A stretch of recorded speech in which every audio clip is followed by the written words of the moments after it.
Huwag mo kaming ipadala sa kalaliman, pakiusap. Hayaan mo kaming pumasok sa kawan ng mga baboy. Bakit hindi tumakas o lumaban ang mga demonyong ito, kundi nakiusap kay Jesus? Sapagkat alam nila kung sino ang kanilang kaharap.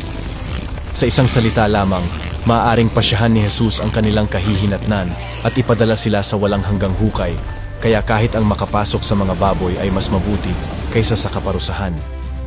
Kung pati ang mga demonyo ay nanginginig ng ganito, ano ang dapat nating maging saloobin sa Diyos? Madalas nating tawagin ang Panginoon na Panginoon sa ating mga labi, ngunit walang lugar ang Diyos sa ating mga puso.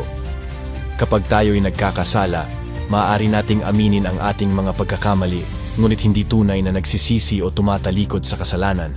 Paulit-ulit na ipinagpapaliban at inaaliw ang ating sarili sa pagsasabing, patatawarin naman ako ng Panginoon.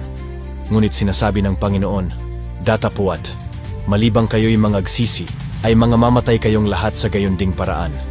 Mga kapatid, ang ating tugon ngayon ang magtatakda ng ating huling hantungan. Kung willing kang magpakumbaba at manumbalik sa Diyos, Amen.